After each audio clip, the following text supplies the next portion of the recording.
नमस्कार व्यूअर्स, मैं हूं अमीश देवगन और आप देख रहे हैं सीएनबीसी आवाज। और सीएनबीसी आवाज में आज दिन है टक्कर के बेहद स्पेशल पब्लिक डिबेट एडिशन का। और कारगिल दिवस पर आज हम आपके लिए एक विशेष कार्यक्रम लेके आए हैं। तो इस विशेष कार्यक्रम में आपका अभिनंदन है। मौका था कारगिल विजय दिवस का और इस मौके पर प्रधानमंत्री मोदी ने विपक्ष पर राष्ट्र सुरक्षा को ताक पर रखने का आरोप लगाते हुए बड़ा वार किया। अग्निपथ का लक्ष्य सेनाओं को युवा बनाना है। राष्ट्रीय सुरक्षा से जुड़े इतने संवेदनशील विषय को कुछ लोगों ने राजनीति का विषय बना दिया है। उनका इतिहास साक्षी है कि उन्हें सैनिकों की कोई परवाह नहीं है। क्या कारगिल युद्ध में अग्निवीर थे? कारगिल युद्ध तो हमने जीता था भारत की विश्वविजयी सेना से, बहादुर सेना। 6 महीने की ट्रेनिंग के बाद इन अग्निवीर को सीमा पर खड़ा करना चीन और पाकिस्तान के सामने निर्दयता है, क्रूरता है। जवान नहीं मिसयूज करेगा, कोई और उनको मिसयूज करेगा। क्या ये सच नहीं हो सकता है? मैं जिस जगह से मैं आती हूँ वो माओइस्ट का एरिया है। कौन बच्चे जाते हैं माओइस्ट में? इन बच्चों का रक्षा कीजिए। दूसरी ओर राष्ट्रहित के मुद्दे पर संसद में भी जमकर घमासान हुआ। कांग्रेस सांसद चरणजीत सिंह चन्नी ने खालिस्तानी समर्थक अमृतपाल की तरफदारी क्या की, बीजेपी कांग्रेस पर हमलावर हो गई तो कांग्रेस ने बयान से पल्ला झाड़ लिया। 20 लाख लोगों द्वारा पंजाब में मेंबर पार्लियामेंट चुना गया और वो एनएस से लगाकर अंदर रखा हुआ है। आप गरीबी की बात कर रहे हैं। अगर सारे पंजाब से सबसे अमीर आदमी ये ना हो और सबसे करप्ट ना हो, मैं अपना नाम बदल दूंगा।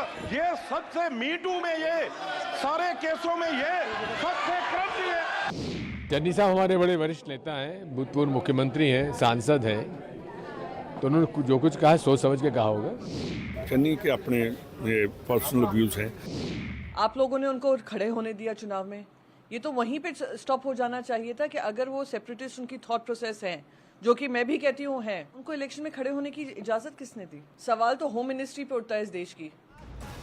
सवाल है कि राष्ट्रहित और राष्ट्र सुरक्षा जैसे मुद्दों पर कौन सियासत कर रहा है और कौन देश के साथ खड़ा है। और आज की चर्चा के क्या बड़े मुद्दे हैं, आपका परिचय करा देते हैं उन मुद्दों के साथ। संसद में एक खालिस्तानी के समर्थन के पीछे क्या वोट बैंक पॉलिटिक्स है? क्या यह सोची समझी रणनीति है, जैसा भारतीय जनता पार्टी और एनडीए गठबंधन समूचा कह रहा है? और कई आर्मी वेटरन्स ने भी इसका पुरजोर विरोध किया है। खालिस्तानी के समर्थन पर सिर्फ बयान से किनारा करना क्या काफी होगा? क्या इस पर कार्रवाई नहीं होनी चाहिए थी? क्योंकि दिग्विजय सिंह ने भी अघोषित समर्थन किया है चरणजीत सिंह चन्नी की बात का। अग्निवीर पर सियासी फायदे के लिए क्या डर की राजनीति, क्या मिसगाइडेंस की राजनीति को आगे बढ़ाया जा रहा है? और क्या राष्ट्र सुरक्षा और राष्ट्रहित की कीमत पर दलहित को कौन साध रहा है? आज इन 4 प्रश्नों का हम जवाब ढूंढने का प्रयास करेंगे। चाहे वो झारखंड का विषय हो जिसमें आदिवासियों की संख्या कम हो गई है, चाहे वो चन्नी का बयान हो, चाहे वो प्रियंका गांधी वाड्रा का लेटेस्ट बयान हो ट्विटर पर, जिसमें उन्होंने सवाल खड़े करे हैं इजराइल पर, और वो भी कारगिल दिवस के दिन। जिस कारगिल के युद्ध में हमारा कौन साथ दे रहा था यह जग जाहिर है। मेरे साथ मेरे युवा मित्र हैं, सबसे पहले तो जोरदार तालियां उनके लिए। मेरे साथ आज की चर्चा में जुड़े हैं के सिन्हा, आर्मी के वेटरन हैं, उनका स्वागत है। जाने माने रक्षा विशेषज्ञ, रिटायर्ड मेजर जनरल, जोरदार तालियों से अभिनंदन करिए के सिन्हा साहब का। मेरे साथ है भारतीय जनता पार्टी के नेता प्रवक्ता शहजाद पूनावाला, जोरदार तालियों से उनका अभिनंदन है। मेरे साथ है डॉक्टर अनुराग भदौरिया, प्रवक्ता समाजवादी पार्टी के, उनका अभिनंदन है। मेरे साथ लेफ्ट के नेता हैं विवेक श्रीवास्तव जी, उनका अभिनंदन है। मेरे साथ राष्ट्रीय जनता दल की नेत्री हैं, प्रवक्ता हैं कंचना यादव, जोरदार तालियों से उनका अभिनंदन है। आप तमाम लोगों का स्वागत है। लेकिन राष्ट्रहित पर भारी है दलहित की बीमारी। इस चर्चा की जब मैं शुरुआत करता हूं तो शहजाद पूनावाला सवाल आपसे पूछते हैं, क्योंकि बीजेपी ने ही कहा है कि ये जो दलहित है इसके चक्कर में राष्ट्र का कुछ दल और नेता नुकसान कर रहे हैं। सबसे पहले अमीश जी, मैं आपका धन्यवाद देना चाहता हूं। आपने मुझे इस पैनल पर बुलाया और इस पैनल पर वो व्यक्ति हमारे साथ है जिसने कारगिल के युद्ध में अपने इन्हीं हाथों से एक नहीं अनेकों पाकिस्तानी घुसपैठे और आतंकवादियों को मौत के घाट उतारा। तो मैं सबसे पहले इनका पैर छूकर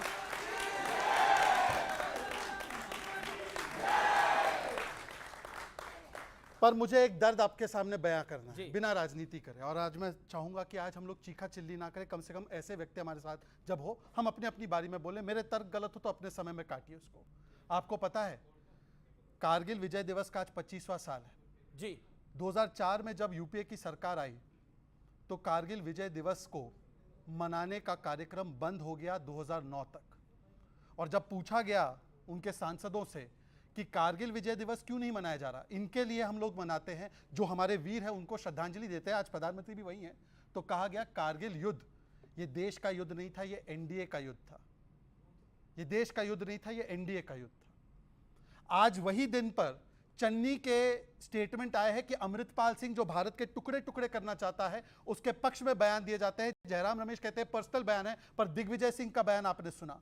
मणिकम टगोर कांग्रेस के नेता, राजा वड़िंग जो पंजाब के कांग्रेस के अध्यक्ष है वो कहते हैं इनका बयान बिल्कुल सही है। और प्रियंका वाड्रा ने जो अभी हमला हुआ है इजराइल पर, हमास ने जो हमला किया उसके ऊपर एक शब्द नहीं बोला, पर जिस इजराइल ने हमें इस युद्ध में कारगिल के युद्ध में समर्थन दिया है उसको बारबैरिक कह दिया। इसका मतलब समझ जाइए कि वोट बैंक नीति कैसे राष्ट्र नीति और राष्ट्रीय सुरक्षा पर हावी होती है, इसका आपको प्रमाण यहां पर मिलता है।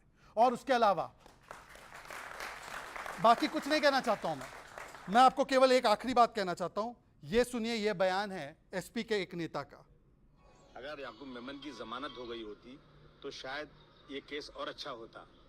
इस तरफ चीजें चल रही है, बहुत डिबेट चल रही है देश के अंदर, तो हम लोगों ने समझा कि हम गवर्नर साहब से भी एक बात कहते हैं। याकूब मेमन की पैरवी करना, अफजल गुरु की पैरवी करना, कन्हैया कुमार ने नक्सलियों को शहीद बोला था, सुप्रिया शिनेत ने नक्सलियों को शहीद बोला था, परंतु इनको क्या बोला जाता है? सड़क का गुंडा। याद है कि नहीं, संदीप दीक्षित ने बोला था कि सेना के प्रमुख सड़क के गुंडे होते हैं। सर्जिकल स्ट्राइक होती है तो सबूत मांगे जाते हैं, खून की दलाली बोलते हैं। बालाकोट एयर स्ट्राइक होती है तो बोलते हैं कि चील कौवे मरे। इनके लिए सड़क का गुंडा वो है और आर्मी चीफ पाकिस्तान इनके लिए सोना मुंडा है। और इसीलिए मैं आज कह रहा हूं कारगिल विजय दिवस क्यों नहीं मनाया गया उसका जवाब दे, और याकूब मेमन को शहीद बताना इसके ऊपर जवाब दे, अमृतपाल पर जवाब दे। अपनी टर्न पे जवाब देंगे, अपनी टर्न पे जवाब देंगे। मैं रुक करता हूं आपका अनुराग भदौरिया। देखिए बड़े सारे आप पे आरोप लगे, लेकिन क्या आपको लगता है कि राष्ट्रहित पर भारी है दलहित की बीमारी, और ये जो बीमारी है ये तकलीफदायक है देश के लिए? भारतीय जनता पार्टी की नीति ऐसी रही है कि जब उनको सत्ता पाना होता है तो दलों को अपने साथ ले लेते हैं। उन दलों को भी जिन दलों के बारे में कहते थे इन पे तो हजारों करोड़ का भ्रष्टाचार का आरोप है, फिर उस दल को अपने साथ मिला के उनका अपना पार्टनर बना लेते हैं, फिर महाराष्ट्र में सत्ता हथिया लेते हैं। एनसीपी के नेता के बारे में यही कहते थे ना, आज उनको डिप्टी सीएम किसने बनाया? भारतीय जनता पार्टी ने। भारतीय जनता पार्टी जिनके बारे में नीतीश जी के बारे में क्या क्या नहीं कहती थी, बाद में नीतीश जी के साथ फिर सरकार बना ली। मतलब सत्ता पाने के लिए आपको अगर पार्टियां तोड़नी भी पड़ती हैं, पार्टियों को दो भाग में बांटना भी पड़ता है, तब भी आप राष्ट्र अपना जो जनता के मुद्दे होते हैं उससे ऊपर उठ के आप सत्ता पे चले जाते हो। दूसरी बात, जहां तक कि आपने बोला कि डिफेंस की बात है, हमारे देश की सुरक्षा का मामला है, हमारे नेता आदरणीय नेताजी इस देश के डिफेंस मिनिस्टर रहे हैं, उनको बेस्ट डिफेंस मिनिस्टर का अवार्ड मिला। क्यों पता है आपको? बेस्ट डिफेंस मिनिस्टर का अवार्ड मिला था। पहले ऐसे देश के रक्षा मंत्री थे जो सियाचिन गए थे, पहले ऐसे देश के रक्षा मंत्री थे जिसने किलोमीटर तक अपने चाइना को ढकेल दिया था। पहले ऐसे रक्षा मंत्री थे जिन्होंने पहले हमारे आदरणीय जनरल साहब यहाँ खड़े बताएंगे, पहले जब हमारे यहाँ शहीद होता था हमारी सेना में कोई, तो उसका अंतिम संस्कार इनके साथी आर्मी के लोग करते थे, बाद में टोपी उनके घर भेजी जाती थी। सही है गलत आप हमें करेक्ट कर दीजिएगा। लेकिन रक्षा मंत्री हमारे आदरणीय नेताजी ने कहा नहीं ऐसा नहीं होगा, कानून बदला। उन्होंने कहा कोई भी अगर शहीद होगा उसके घर ये जी ब्यूरोक्रेट जो है एसपी डीएम होता है उसको लेके पार्थिव शरीर उनके घर जाएगा। ये हमारे आदरणीय नेताजी ने किया था। ये हम रक्षा का ये हम लोग हैं जो आर्मी का सम्मान करते हैं, क्योंकि मेरे फादर खुद आर्मी में रहे, इसलिए मैं आर्मी का मुझसे ज्यादा कोई नहीं जानता हूं। आदरणीय हमारे जनरल साहब खड़े, उनसे भी ज्यादा आर्मी के बारे में कोई नहीं जानेगा। सवाल यह है कि आर्मी पे राजनीति नहीं होनी चाहिए। आर्मी एक हमारे देश का इतना बड़ा। पर अग्निवीर पर तो राजनीति विपक्ष ने करनी शुरू करी, अग्निवीर पर राजनीति तो विपक्ष ने करनी शुरू करी कि नहीं करी? बिल्कुल। Point number 1। पॉइंट नंबर 2, आपने बोला कि हम बहुत सम्मान करते हैं, लेकिन याकूब मेमन का कौन सा सम्मान, कौन सम्मान कर रहा था? अबू नहीं, अबू आसिफ आजमी ने बोला कि इसको बेल मिल जाती। जिस व्यक्ति को फांसी हुई है उसको बेल दिलवाकर क्या हासिल करना चाहते थे? मैं बोलूं ना, आपने पहला अग्निवीर बोला जी, आप चाहते हैं देश का युवा, उसको आप 4 साल की नौकरी देना चाहते हैं। एक लोकसभा का सदस्य 5 साल के चुना जाएगा, चाहे उम्र उसकी कुछ भी हो। अगर राज्यसभा का है तो 6 साल के लिए चुना जाएगा, लेकिन युवा 18 साल, उसको 4 साल की नौकरी देंगे। आप क्यों देंगे भाई 4 साल की नौकरी? किस बात की 4 साल की नौकरी देंगे? नौकरी भी देंगे तो उसमें क्या आप उनको पेंशन देंगे? नहीं दे रहे हैं आप। क्या उनको कैंटीन की फैसिलिटी मिलेगी? नहीं मिलेगी। तो आप चाहते क्या उससे? उसको नौकरी क्यों नहीं उसकी देना चाहते? उसको नौकरी ज्यादा से ज्यादा की क्यों नहीं होनी चाहिए? परमानेंट नौकरी क्यों नहीं होनी चाहिए? क्या उसने गुनाह किया है कि युवा है इसलिए उसको 4 साल की नौकरी देंगे? ये हमारी मांग है कि नौकरी का बड़ा पॉइंट बोल रहे हो, हमारी नौकरी दीजिए, लेकिन उनकी लेकिन मैं मानता हूं कि सेना में जब आप कार्यरत होते हैं तो वो नौकरी नहीं होती, वो देश प्रेम होता है। और कोई किसी सैनिक का सम्मान जो है वो यहाँ पर बहुत सारे लोग नौकरी करते होंगे और करेंगे आगे, मैं उसको नौकरी मानता हूं, लेकिन सेना के कार्य को मैं नौकरी नहीं मानता। ये मेरा अपना विचार है, मेरा अपना विचार है। शहजादपुरा वाला, you make your point. Anurag ji के भावों का मैं बड़ा सम्मान करता हूं और इनके पिताजी ने भी आर्मी में सेवा दी है, तो मैं उनका भी पैर छूता हूं, उनके पिताजी का भी पैर छूता हूं। पर मैं पूछना चाहता हूं अनुराग से, सपा के प्रवक्ता से नहीं, सेना के एक सैनिक के बेटे के हैसियत से, कारगिल विजय दिवस 4-5 साल तक नहीं मनाया गया, उस पर आप चुप रह गए साहब। मेरी ऐसी क्या गलती रही कि मैंने आपसे इतना गंभीर सवाल पूछा? और उस यूपीए की सरकार पे कौन थी बैसाखी पता है? ये समाजवादी पार्टी थे। तो समाजवादी पार्टी चाहती तो उस समय सेना को सम्मान मिलता। दूसरी बात, ओआरओपी 50 वर्ष तक नहीं मिला, सेना को ओआरओपी नहीं दिलवाया इन्होंने। नेशनल वॉर मेमोरियल 70 साल तक नहीं बना, इन्होंने नहीं बनवाया, पर छोड़ देते। मैं सिर्फ एक सवाल आखिरी पूछकर छोड़ना चाहता हूं। चन्नी ने अमृतपाल सिंह जो भारत के खंड खंड करना चाहता है उसके लिए बयान दिया और कांग्रेस के नेताओं ने समर्थन किया। साहब, आप संविधान लेकर इधर उधर घूमते हैं, बताइए ये संविधान के साथ है या कांग्रेस पार्टी से? आप जैसे देश प्रेमी रिश्ता क्यों नहीं तोड़ते? आप अजीत पवार पर चले गए, आप कहां चले गए, पर तो एक बार नहीं बता पाए कि चन्नी ने अमृतपाल सिंह की यहां पर वकालत की। कांग्रेस पार्टी पर आपका क्या स्टैंड है, बताइए एक बार। इस देश के अंदर में वहां पर विरोध सिर्फ बीजेपी के नेताओं ने करा, एनडीए के नेताओं ने करा, समाजवादी पार्टी के सांसद भी बैठे थे, उन्होंने विरोध क्यों नहीं करा? चन्नी की बात बोल तो रहा हूं, इस देश किससे चलेगा? संविधान से, बिल्कुल, न्यायपालिका से, बिल्कुल। जब देश संविधान न्यायपालिका से चलेगा तो आपने जब वो नॉमिनेशन करने जा रहा था, आपने क्यों उसको अलाउ किया? संविधान अगर संविधान सम्मत नहीं है, ऐसा व्यक्ति जो व्यक्ति देश के लिए खतरा है, उसको नॉमिनेशन करने क्यों दिया गया? मेरा सीधा सा सवाल है, उसका जवाब क्यों नहीं, जरा बताइए। ठीक है, जवाब बड़ा पॉइंटेड सवाल है, बड़ा पॉइंटेड सवाल है। क्योंकि सरकारों का इसमें हस्तक्षेप नहीं होता, इलेक्शन कमीशन का होता है। एक सेकंड, अब बीच में बोलने की हमने एक तय किया था कि हम एक दूसरे के बीच में नहीं बोला। बधाई तो इसको अबू आजमी को दीजिए, याकूब को बेल दिलवा रहे थे, उनको बधाई दे दीजिए। ऐसे सिमी पर जब प्रतिबंध लगा, सुप्रीम कोर्ट का प्रतिबंध लगा, ये देखिए स्टेटमेंट मैं आपको दिखाता हूं। सिमी पे प्रतिबंध लगा तो लालू जी और मुलायम सिंह यादव जी ने उसको नकारा। ये कह रहे प्रतिबंध नहीं लगाते। आखिरी बात, इन्होंने कहा मुलायम सिंह यादव देश के one of the best defence ministers थे। मैं मानता हूं, हमने तो पद्मा अवार्ड भी दिया। आपको पता है उन्होंने चीन के सामने एक स्टैंड लिया। सुन लीजिए चीन को नंबर 1 दुश्मन कहा था मुलायम सिंह यादव ने। इंडिया अलायंस में लेफ्ट भी है, इंडिया अलायंस भारत रत्न क्यों नहीं दिया? सब देंगे आपने भारत, आपकी उम्मीद हमसे ही है, आपकी उम्मीद हमसे ही अच्छी बात है, आपकी उम्मीद हमसे ही अच्छी बात है। सुन लीजिए, चले हुआ अब आपने बोला अनुराग जी, मेरा निवेदन कहा कि चीन को मुंह तोड़ जवाब देना है जी। लेफ्ट का मैनिफेस्टो में दिखा रहा हूं, लास्ट पॉइंट पे लिखा है complete elimination of nuclear weapons from India. चीन के लिए नहीं बोल रहे, दूसरे देश पाकिस्तान के लिए नहीं बोल रहे, भारत के न्यूक्लियर वेपन समाप्त हो जाए ये कहकर आप चाइना को स्ट्रॉन्ग करेंगे। बोलिए आपका स्टैंड क्या है? ओके, विवेक को मैं मौका दूंगा, लेकिन कंचना यादव ओके, कंचना यादव, जब अमृतपाल सिंह के बारे में ये शब्द बोले गए देश के सदन के अंदर, तो मैं पूछ रहा हूं कि इंडिया अलायंस के भी तो कई सांसद वहां बैठे थे, किसी ने विरोध क्यों नहीं करा?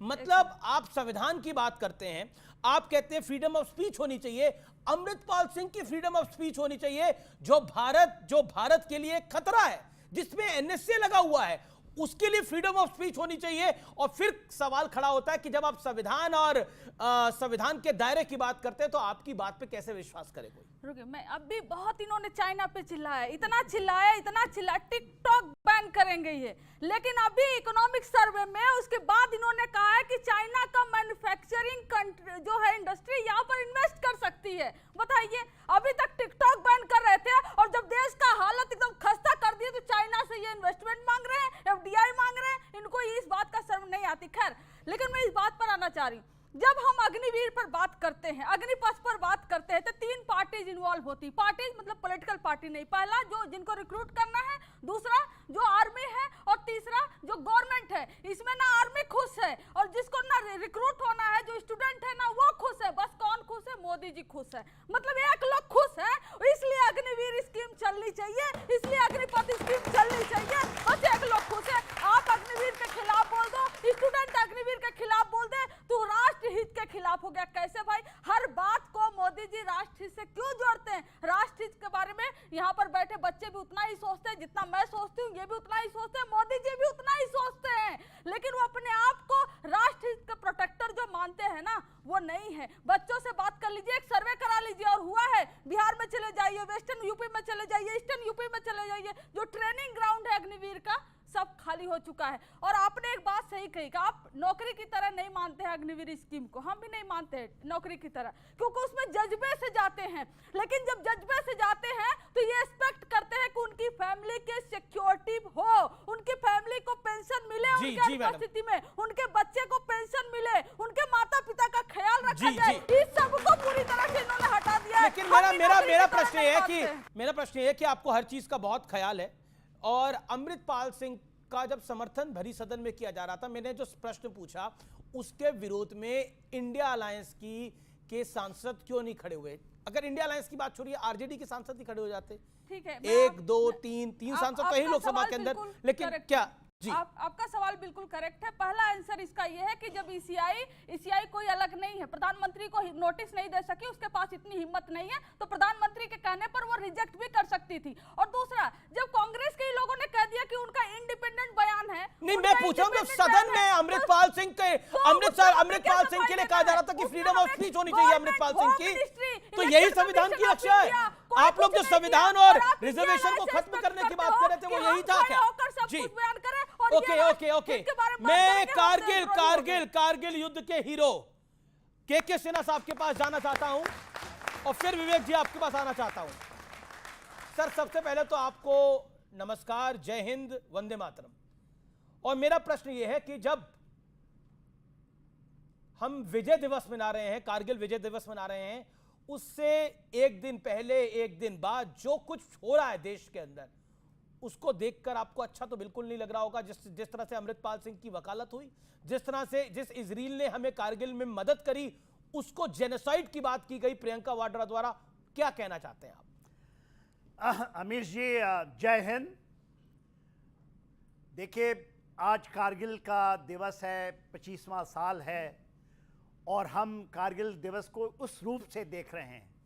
तो जितने भी हमारे शहीदों की जिनकी चिताएं जल चुकी हैं, वो ठंडी भी हो गई हैं मगर आज भी सुलग रही हैं। जो 1050 घायल जवान थे और 500 जो शहीद हैं, उनको मैं श्रद्धांजलि देना चाहता हूँ आपके द्वारा, और आपके लोगों और सब मेरे ख्याल से मेरे साथ सब रहेंगे इसके लिए। आपका जो सवाल है, 25 साल बाद, मैं 25 साल पहले दिल्ली में ही था और मेरी बटालियन में कमांड कर रहा था एज ए कर्नल, और मेरी बटालियन को एयरलिफ्ट किया गया कारगिल वॉर के लिए। ये तारीख है 2 मई, और 5 मई से कारगिल युद्ध शुरू हुआ, 8 मई को डिक्लेयर हुआ जी। और मेरे जवान, मेरे ऑफिसर और मारे गए। हमने बहुत अटैक डाला, हम तो पाकिस्तान के अंदर भी गए, और उसके बाद हमने ये सोचा था कि शायद दुनिया बदल जाएगी। आपने अमृतपाल का बात किया, मैंने आज से 84 में मैं कैप्टन हुआ करता था, मैं कर्नल था जब ऑफ विजय हुआ और कारगिल में गया। 84 में मैं पंजाब के अंदर था, और जो खालिस्तान का उस समय का स्वरूप मैंने देखा है और जज्बात। मैं सिख रेजिमेंट को बिलोंग करता है, एक सिख का ये मैं देखता हूं एक बैठा हुआ है, मैं उस रेजिमेंट को बिलोंग करता हूं, उनकी जज्बे को पहचानता हूं। आपने जो बात कही 25 साल बाद, तो मेरे अंदर से रोना आता है। आपने पूछा ना आप कैसे फील करते हैं। कुछ नहीं बदला है, कुछ नहीं बदला। बदलता क्या दिख रहा है मुझे कि देश के बंटवारे के लिए जो पुराने हम सोचते थे कि कुछ लोग इस देश के अंदर दुश्मन हैं, वो आज भी पनप रहे हैं, वो भी आवाज खड़ा कर रहे हैं। आपने बोला था कि हमारे को जो जंग लड़नी पड़ेगी वो 2.5 फ्रंट्स पे लड़नी पड़ेगी, और उन्होंने देश के इंटरनल फ्रंट की बात कर रही थी। जी हाँ, जो सीडीएस रहे वो, और सीडीएस ने बात की, वो दिखता है आज। और किस लिए दिखता है अमित जी? छोटी एक कुर्सी के लिए, एक कुछ अपने लिए। जो कहते हैं ना, जो ताल ठोक के कहते हैं कि यहां पर बड़ी बड़ी बातें करते हैं कि देश के लिए करेंगे, और अग्निवीर ऐसी स्कीम, ये कारगिल के युद्ध के बाद की निकली हुई जितनी भी कमजोरियां हैं उसका आप देखते हैं। अग्निवीर सुब्रमण्यम कमेटी की रिपोर्ट पढ़िए, मैं उसके अंदर में एज ए विटनेस बहुत चीजें लेके गया था कि हमें यूथ चाहिए, यंग चाहिए, हमें खून खौलता, क्योंकि कारगिल की लड़ाई यंग जवानों ने जीती। ये बड़ा इंपॉर्टेंट फैक्टर है। विवेक से मैं राय लेता हूं। विवेक जी विवेक से बात देखिए जनरल साहब, पहली चीज तो ये है, कंटोनमेंट एरिया में आपने काफी समय बिताया है, अब सिविलियन एरिया में है। मैंने जंगों में हंसे में बिताया है, कंटोनमेंट में नहीं बिताया है। बहुत अच्छी बात है। मैंने अपने 37 साल काल में चाहे तो इंसर्जेंसी लड़ी है, और देश में और विदेश में हमने जंगें लड़ी, विदेश में भी लड़ी है मैंने। सर, इनको इन पे गोलियों के निशान भी हैं। अगर आप सबूत देखें, गोलियों के निशान मेरे छाती में है यहाँ, और मेरे राइट साइड में है यहाँ। ये सर्जिकल स्ट्राइक का भी प्रूफ और इसका भी प्रूफ। पहली चीज जनरल साहब, मतलब आप एक आर्मी के रिटायर्ड मेजर जनरल से सबूत मांग रहे हैं कि तुमने लड़ाई लड़ी कि नहीं लड़ी, मैं कुछ उसने गोली खाई कि नहीं खाई। की कैसे बात कर ली साहब? कंटोनमेंट की कैसे बात कर ली? मैं नहीं बोल कंटोनमेंट में हम पर सर कंट्रोल डिसिप्लिन से सुनिए, करते हैं, आप डिसिप्लिन से सुनिए, तैयारी करते हैं। मैं कुछ और रहा था, आप डिबेट कहीं और ले आए। अरे एक सेकंड, फिर मैं अगर कहूंगा कि रूलिंग पार्टी को बैकिंग दे रहे हो, विवेक जी आप शर्मिंदा फील करेंगे, फिर आप शर्मिंदा फील मैं करेंगे। देश को बैकिंग दे रहा हूं, देश को। तो सुनिए फिर आप पहले एक मिनट। पहली चीज, ये फौज हमेशा थी इस देश में, आर्मी शुड बी सल्यूटेड, लेकिन ये कहना कि कांग्रेस के रूल में आर्मी नहीं थी, तीसरे मोर्चे के समय में आर्मी नहीं थी, किसने कह दिया? और 2014 के बाद से आर्मी का जन्म हुआ है, इससे मैं सहमत नहीं हूं। आर्मी का पॉलिटिसाइजेशन गलत है, और ये कहना कि 2014 के बाद देशभक्त पैदा हुए आर्मी में, यह भी गलत है। अगर आपने सर्विस करी थी कांग्रेस के टाइम में, तीसरे मोर्चे के टाइम में, उस समय भी आर्मी के रूल को आपको सैल्यूट करना चाहिए। किसी ने नहीं बोला कि तब आर्मी नहीं थी, कि नरेंद्र मोदी जब आए, किसने बोला? आप इतना गुस्सा हो रहे हैं और इतना तमतमा रहे हैं, पर मेरा प्रश्न ये है, ये किसने बोला कि कांग्रेस की सरकारों में आर्मी नहीं थी, लेफ्ट फ्रंट की सरकारों में आर्मी नहीं थी? आर्मी थी, है और रहेगी। इसलिए आर्मी को आप नहीं रहा है साहब। ये प्रश्न, मैं मौका दूंगा। ये प्रश्न इसलिए मैंने उठाया क्योंकि 2014 के बाद एक नैरेटिव बनाया है इस पार्टी ने, जिसके प्रवक्ता बैठे हैं, जिन्होंने डिबेट के शुरू में भी फिर शुरू कर दिया कि बीजेपी को छोड़ के साहब इस देश में किसी पार्टी ने कोई योगदान ही नहीं दिया, सब देशद्रोही हैं, सब चाइना के एजेंट हैं, सब दलाल हैं। ये नैरेटिव बनाने बैठे हैं, हम देशद्रोही हैं, हम सब देशद्रोही हैं इनके हिसाब से। एक नरेंद्र मोदी देशभक्त, एक शहजाद पूनावाला, इनको शर्म नहीं आती है। देश में पार्लियामेंट है, इलेक्ट होकर के आती है, और आप जो इलेक्शन कमीशन के थ्रू रजिस्टर्ड पार्टीज हैं, आप उनको कहते हैं कि साहब आप सब देशद्रोही हैं। अमृतपाल पर आपका क्या स्टैंड है? मेरा तो ये स्टैंड है सर, जो पांव छूते हैं ना, उनसे थोड़ा सा जेब को बचाइएगा, वो पांव छूते छूते कहीं जेब का बटुआ ना निकाल ले।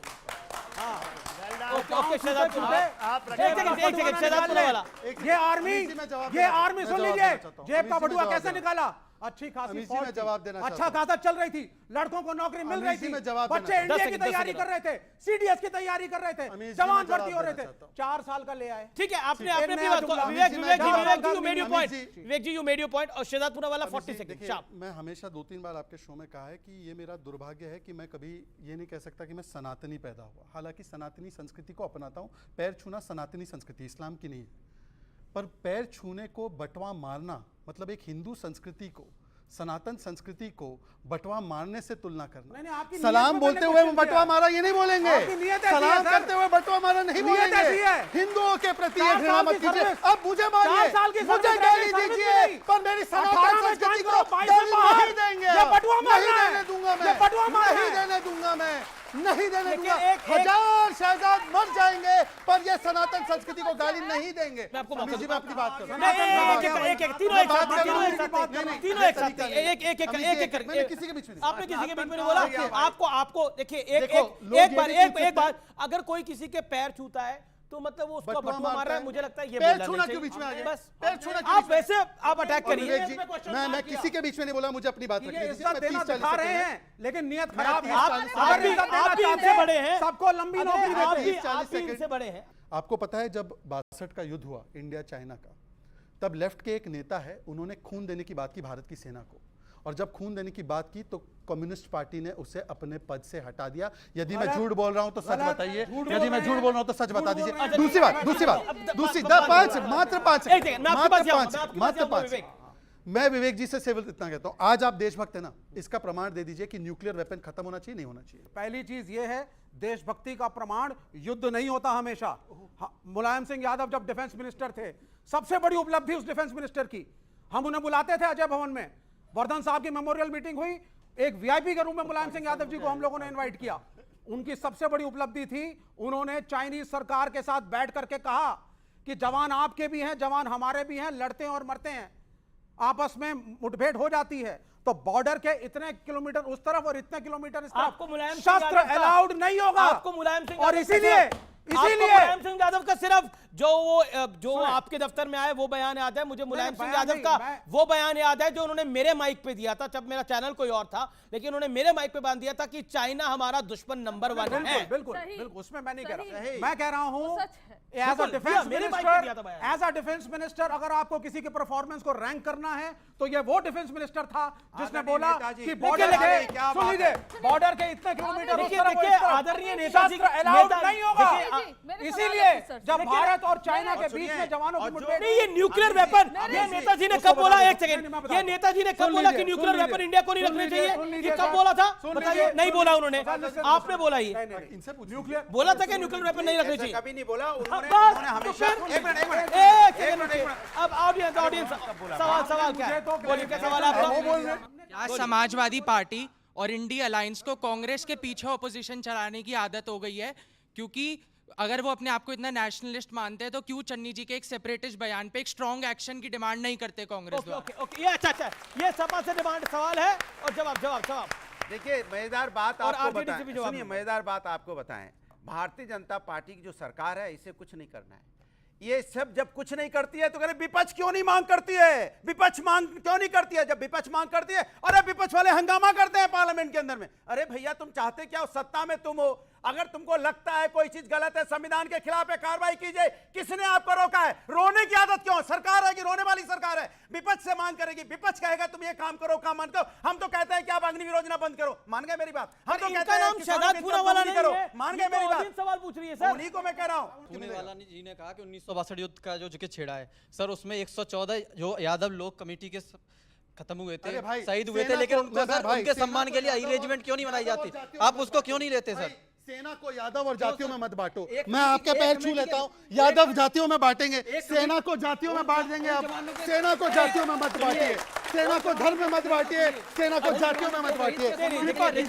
सेना को धर्म और जाति में, ये बीमारी है क्या? ये बीमारी है क्या? एक सेकंड अहिर रेजिमेंट बनाने की मांग हो रही है और ये मांग आज की नहीं है। अगर आपको अहिर रेजिमेंट से दिक्कत है तो आप बोलिए आपको अहिर रेजिमेंट से दिक्कत है। आपने यादव से क्यों बोला? आपको अहिर रेजिमेंट से दिक्कत है, आपको उनके शहादत से दिक्कत है, आपको उनकी कुर्बानी से दिक्कत है, आपको उनके देश प्रेम से दिक्कत है, आपको उनके राष्ट्र प्रेम से दिक्कत है, इसलिए आपने बोला ऐसा। आपको अहिरों से दिक्कत है, आपको अहिर रेजिमेंट से दिक्कत है।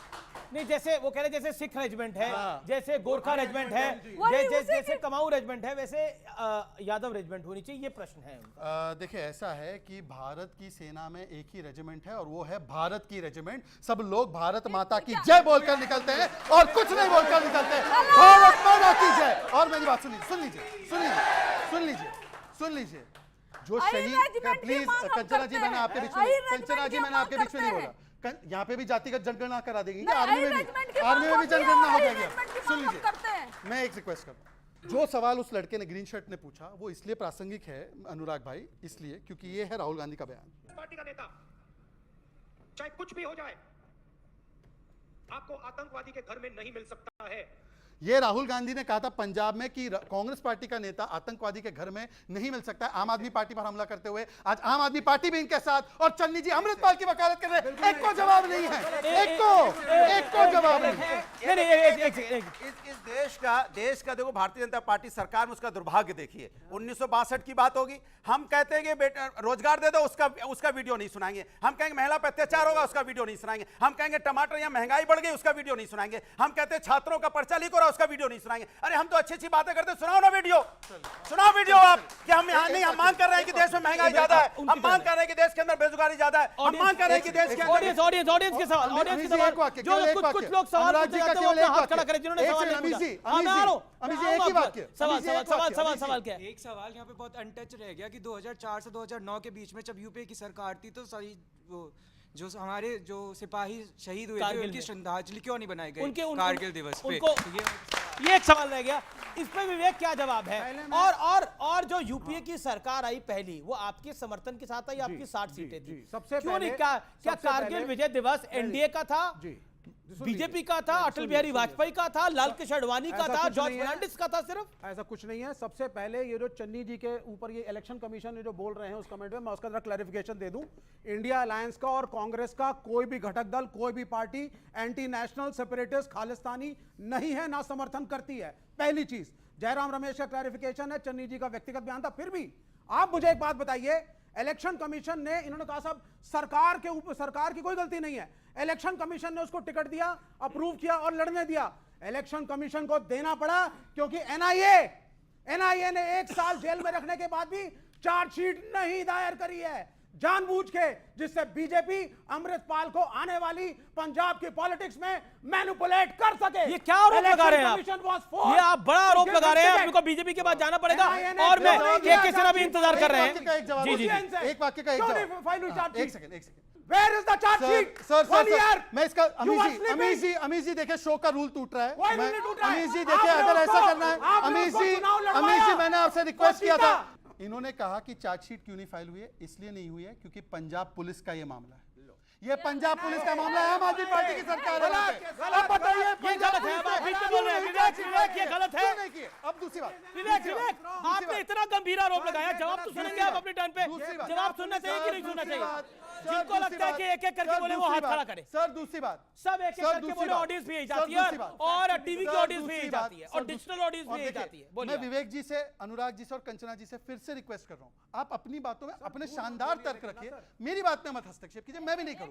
देखिए उधर 1 है, इधर 3 है, फिर भी आप उनको 40, ये क्या? देखिए मेरा एक सवाल पहले वो बोल रहे हैं, आप तो मेरे व्यक्तिगत मित्र भी हैं, आप ऐसे करेंगे?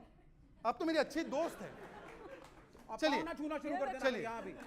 देखिए, राजनीति में दोस्ती नहीं हो सकती, राजनीति में दोस्ती नहीं हो सकती, राजनीति में अच्छे रिश्ते नहीं हो सकते क्या? मैं अपनी बात रख रहा हूं और मैं देखिए, मैं कभी भी कर्टेसी को नहीं तोड़ता हूं, इनको तोड़ने तोड़े, पर मैं अपनी बात ईमानदारी से रखूंगा, संस्कारी भी हूं, पैर भी छूंगा और कर्टेसी से भी रखूंगा। मैं सिर्फ इतना कह रहा हूं कि ये लोग कह रहे हैं ना कि आतंकवाद का जवाब कैसे देना चाहिए। एक जवाब मनमोहन सिंह ने भी दिया था, मुंह बंद रख के 26/11 जब हुआ तो राहुल गांधी तो पार्टी कर रहे थे उस समय पर, और उस समय पर 26/11 के बाद पाकिस्तान को मोस्ट फेवर्ड नेशन दिया। आज मोदी जी है, उरी होता है, बालाकोट करते हैं, सर्जिकल स्ट्राइक करते हैं और एमटीजे मुंह तोड़ जवाब स्टेटस देते हैं। हम लोग सेना को कहते हैं कि खुली छूट है। मैं सिर्फ एक सवाल पूछता हूं कि क्या चाइना के, एक सेकेंड, चाइना के साथ गलवान में जवाब दिया गया, फिर भी कंचना जी ने क्या बोला?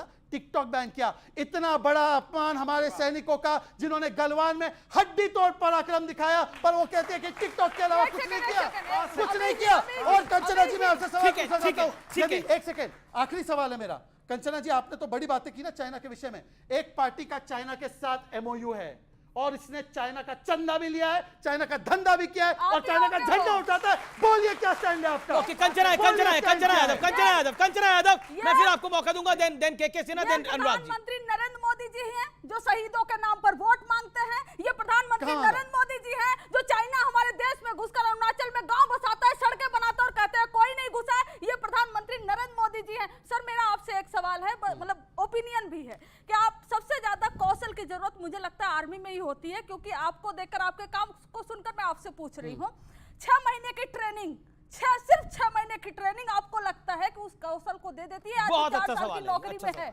आपसे मैं पूछ रही हूँ, कितने लोग उसमें मारे जाएंगे, कितने लोग उसमें शहीद होंगे? आपसे मैं पूछना चाहती हूँ। मेजर जनरल रिटायर्ड के सिन्हा, प्रश्न ये है, एक तो बार बार ये चाइना की बात आती है कि चाइना ने हमारी इतने गांव कब्जा कर रखे हैं, अपने फलाने एरिया तक चाइना आ गया है, और अब जो कंचना जी का सवाल है, एक अच्छा सवाल है, इसका जवाब। बहुत जवानों के साथ जाकर मैं यूनिट से वापस आया हूं, सीओ सारे हम खुश हैं अग्निवीर से, क्योंकि अग्निवीर हमें यूथ देगा, अग्निवीर ऑपरेशनल रिक्वायरमेंट को पूरा करेगा। 6 महीने में ट्रेनिंग पूरी हो जाती है। 100%। 9 महीने की ट्रेनिंग के बाद हम ऑफिसर बनाते हैं, उसमें 2 महीने की छुट्टी होती है जी। तो ये 6 महीने का जो हमारे के जवानों की जो रेजिमेंटल ट्रेनिंग है वो भी 9 महीने की है, उसमें 2 महीने वो छुट्टी जाता है, तो तकरीबन 7 महीने, ये 6 महीने में एक दिन छुट्टी नहीं है।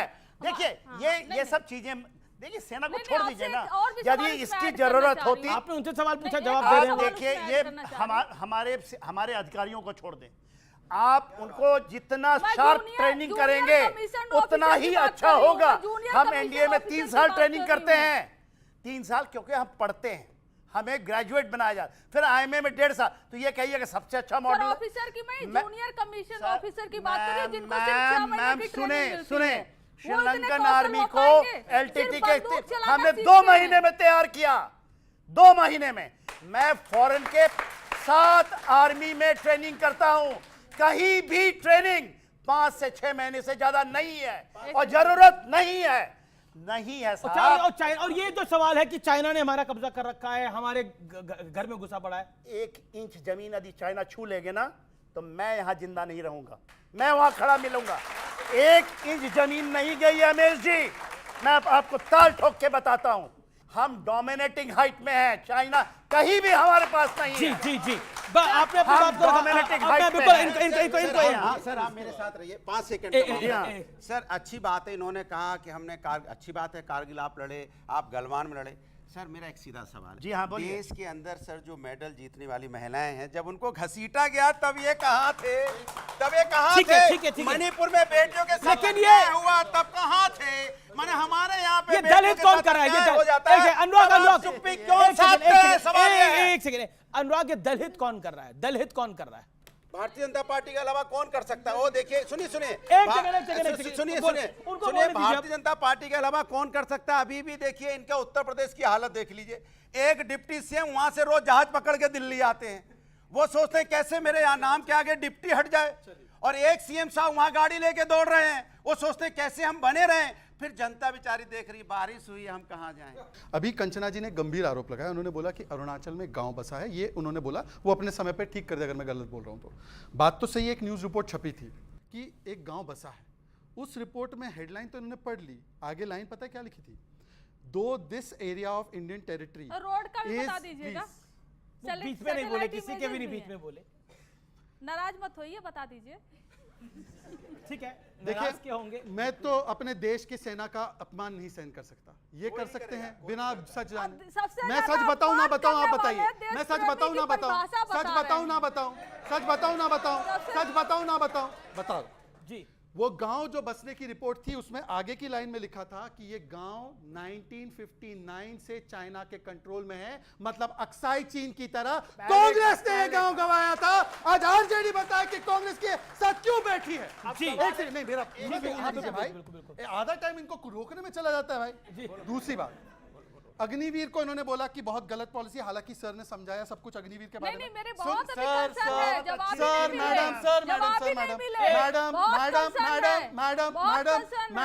मैडम अग्निवीर खराब है ना, खराब है ना।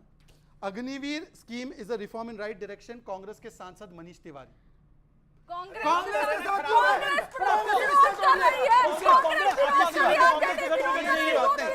एक सेकंड सर प्लीज, आप दोनों अपनी टर्न पे पूरी डिबेट में मेरी एक बात का फ्लो नहीं आ रहा है, बार बार क्या बोली।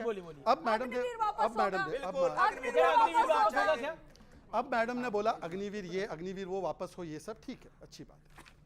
अग्निवीर जब आया, स्कीम ये लॉन्च हुई, और सर आप बीच में मत बोलिएगा, कौन थे 3 चीफ जिन्होंने इसको अप्रूव किया? नाम बताइए इनको। 3 चीफ के नाम, आज के 3 चीफ के नाम नहीं पता। आज अगर ये 3 चीफ के नाम बता दे। एक सेकंड अभी से आने दीजिए, मेरी बात आने दीजिए, मेरी बात आने दीजिए। अग्निवीर पे ये लोग सवाल उठा रहे, मैं सवाल एक सेकंड मैं बोलूं या ना बोलूं? मैं बोलूं या ना बोलूं? मैं बोलूं या ना बोलूं?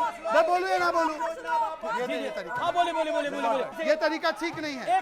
आप लोग उठ जाइए, उठ जाइए, उठ जाइए, उठ जाइए, आप उठ जाइए, आप उठ जाइए। अगर ये मुझे बोलने ना दे, अगर ये मुझे बोलने ना दे, आप उठ जाइए, आप मत बैठने दीजिए। अब मैं अपनी बात रखता हूं। आप अपनी बात को रखिए।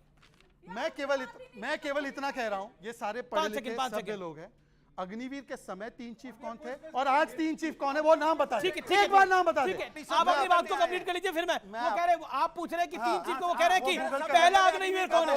अब देखिए विवेक जी गूगल कर रहे हैं, विवेक जी अभी गूगल कर रहे हैं, विवेक जी अभी गूगल कर रहे हैं। एक सेकंड क्या तरीका है भाई, ये क्या तरीका है, क्या तरीका? पीछे ओके। अग्निवीर राष्ट्र हित में जरूरी है, जनहित में जरूरी है। ओके। अब एक बात मैं इसलिए कह रहा हूं क्योंकि अग्निवीर मोदी जी और राजनाथ जी ने नहीं, उन 3 सेना प्रमुखों ने तय की थी। उनको उनका नाम तक नहीं पता। यहाँ पर शहजाद को गाली देने से कुछ नहीं होगा। सुनिए उस भाई की बात, उस भाई की बात सुनिए। अच्छा, आप अपनी बात को पूरा रख लीजिए, आपको भी मौका दे रहा हूं। अब मैं ऑडियंस को मौका दे रहा हूं। पहला अग्निवीर कौन था? ये भी पूछा गया। और 3 चीफ कौन थे? वो था। हमारे देश में आतंकवादी गतिविधि होती रहती है, आतंकवादी अटैक होते रहते हैं। देखिए, हम कोरोना काल 2 साल तक झेले, आज तक जो है उसे भूले नहीं है। और इस तरीका का अटैक होते रहेंगे तो अग्निवीर जो है ना, हर घर में एक बच्चा निकलेगा, देश को सुरक्षित करेगा, मजबूत करेगा, ये जरूरी है। और वो कह रहे थे कि प्रणाम नहीं करना चाहिए, प्रणाम करते करते पॉकेट काट। एक कैसी बात करते हैं। अरे हमारे श्री राम प्रभु कहते थे कि प्रातः काल उठिके रघुनाथा, माता पिता गुरु ना वही माथा। श्री राम प्रभु प्रातः काल उठ करके और सबसे पहले अपने माता पिता और गुरुजनों का प्रणाम कर करके, और वो हमारा संस्कृति, हमारा पहचान है। जी, आपने बड़े वक्त एक ब्रेक का है, एक अंतराल का है, लेकिन ब्रेक के बाद भी सीएनबीसी आवाज पर हमारा कारगिल दिवस पर यह स्पेशल कार्यक्रम राष्ट्रहित पर भारी दलित की बीमारी वो जारी है। आप देख रहे हैं सीएनबीसी आवाज, देश का नंबर 1 बिजनेस चैनल।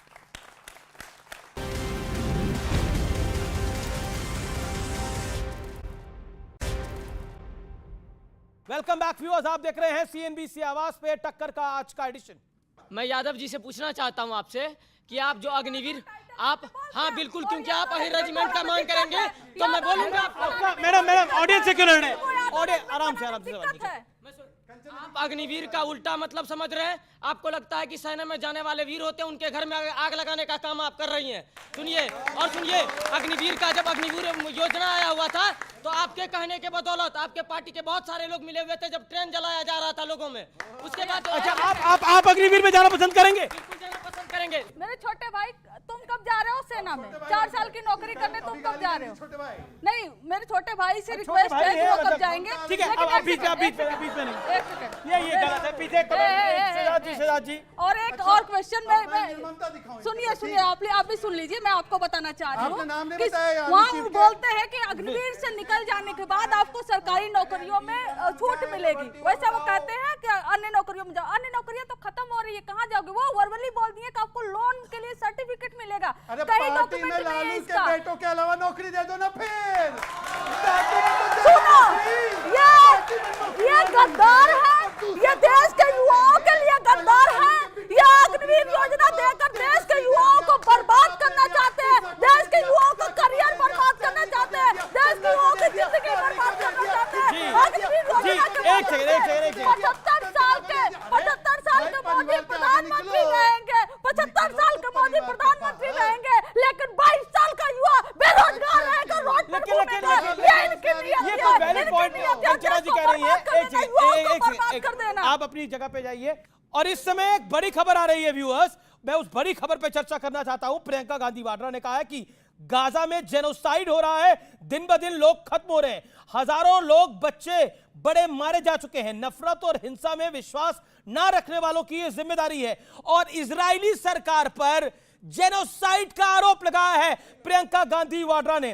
उनको कह रही है वो बर्बरता कर रही है। मैं विवेक आपके पास आता हूं, क्या इजराइल को बर्बरता का आरोप लगाकर जी और चरणजीत सिंह चन्नी के मुद्दे पर चुप रहकर और कारगिल दिवस से ये सब कुछ के एन मौके पर ये क्यों हो रहा है? मैं 30 ये सेकंड टाइमिंग पर सवाल है। बिल्कुल सही बोला क्या उन्होंने। ट्रिगर क्या था? ये बिल्कुल नहीं, बोला बोला। सही या गलत उस हाँ। पे बात, लेकिन ये टाइमिंग पर सवाल है विवेक जी। 10 सेकंड में इस पे जवाब। देखिए टाइमिंग में अगर हम ये कह रहे हैं जैसे कि ये कहने जा रहे थे कि हम सारे खालिस्तानी बैठे हैं, पूरी कांग्रेस जो खालिस्तानी है, ये गलत किसी है। ने नहीं बोला आपको, सर ये आप खुद जोड़ रहे हैं। एनआईए ने जानबूझ करके चार्जशीट नहीं फाइल करी, नॉट पंजाब पुलिस, फैक्चुअली गलत बोले बीजेपी के प्रवक्ता, मुझे करेक्ट नहीं करने दिया। एनआईए सेंट्रल गवर्नमेंट की एजेंसी है, उसने जी जी जी आखिरी दौर है, आखिरी दौर है। जी जी जी ओके ओके, अब आप सब विवेक ने अब आप भी 40 सेकंड में अपनी बात को रैप अप करिए। बिल्कुल, और बिना इंटरप्शन के। केरला में हमास के चीफ को वहां पे मंच भी दिया गया और ये केटी जलील इनके नेता है, उन्होंने कहा हमास टेररिस्ट नहीं है। ये देख लीजिए, कोई भी बच्चा आकर पढ़ लीजिए। बेटी आ जाओ, बच्चे आ जाओ, एक बार पढ़ लो, चेक कर लो, मैं सही बोल रहा हूँ। आप सही बोल रहे हैं। केटी जलील इनके मंत्री ने बोला हमास नहीं है, टेररिस्ट ऑर्गेनाइजेशन। पढ़ लीजिए, पढ़ लीजिए एक बार सर, पढ़ लीजिए, पढ़ लीजिए, पढ़ लीजिए। हमास को क्लीन चिट दी, हमास को वो, अरे आपका लेफ्ट के लिए आप बोलने लगे। कम्युनिस्ट पार्टी को बिहार में ये लोगों ने खत्म किया, गोडसे का समर्थक कांग्रेस ने। गांधी परिवार, गांधी परिवार, महात्मा गांधी का हत्यारा कौन? महात्मा गांधी का हत्यारा कौन? देखिए ये महात्मा गांधी का गांधी परिवार, क्योंकि इनके संगठन से आने वाला व्यक्ति उसका नाम कैसे लेंगे जो यहाँ पीट रहे हैं, राष्ट्रवाद का झंडा उठाए घूम रहे हैं, ये समर्थक इनकी पार्टी में है। साल तक आरएसएस ने तिरंगा तिरंगा तिरंगा यहाँ पर कई लोग तिरंगा उठाइए, तिरंगा उठाइए, ये झंडा ऊंचा रहे हमारा, यही हमारा नारा होना चाहिए। ये झंडा ऊंचा रहे हमारा, यही हमारा नारा होना चाहिए। और इससे बड़ा नारा कोई नहीं हो सकता। ये झंडा ऊंचा रहे हमारा, यही हमारा एक नारा होना चाहिए। और राष्ट्रहित की सुरक्षा हम सबका कर्तव्य होना चाहिए। सिर्फ पॉलिटिकल पार्टियों का काम नहीं है राष्ट्रहित की रक्षा करना, हर देशवासी का काम है। कि हम बार बार ये कहते हैं कि पॉलिटिकल पार्टियां आएंगी जाएंगी, ये देश है, रहेगा और आदिकाल से है, आगे भी रहेगा। प्रश्न ये है कि आखिरकार हमें देश के साथ खड़े होना है, ये सबसे बड़ा पॉइंट है, इससे बड़ा कुछ नहीं है। देश है तो हम हैं, देश रहेगा तो लोकतंत्र भी रहेगा, देश रहेगा तो सारे सवाल जवाब भी रहेंगे। अगर राष्ट्र ही नहीं रहेगा, देश ही नहीं रहेगा, तो सवाल जवाब किससे करेंगे? और देखिए, अगर हम राष्ट्र की बात करते हैं तो अंत में मैं जरूर कहना चाहता हूं, डेमोग्राफिक चेंज भारत के लिए एक बड़ा चैलेंज है और इसका लेटेस्ट एग्जांपल झारखंड में है। वहां पर 2000 में, क्योंकि बहुत आदिवासियों की बात होती है, वहां पर 2000 के अंदर 36%, साल 2000 में संथाल परगना में 36% आदिवासियों की आबादी थी। आज वहां आदिवासियों की आबादी 26% रह गई है। 10% कहां चली गई? कोई बताएगा क्या कन्वर्जन हुआ है? और कन्वर्जन हुआ है तो क्यों हो गया है, किस लिए हो गया है? 10% रेट में कमी आई है। ये जो डेमोग्राफिक बदलाव है, ये भारत के लिए नेक्स्ट बिग चैलेंज है। आप यकीन मान के रखिए, आने वाली चर्चाएं सिर्फ और सिर्फ डेमोग्राफिक चेंज पे होंगी। आने वाले 10-15 साल में ये भारत के लिए सबसे बड़ा विषय रहने वाला है। तो फिलहाल टक्कर के पब्लिक डिबेट एडिशन में आज के लिए इतना ही। मेरे युवा मित्रों का, मेरे फ्रेंड्स का यहाँ पर बहुत बहुत धन्यवाद, वो इस मंच पर आए, उन्होंने अपनी बात को रखा। मेहमानों का बहुत बहुत शुक्रिया। फिलहाल CNBC आवाज के आज के एडिशन में इतना ही। Thank you so much, good night, have a great weekend.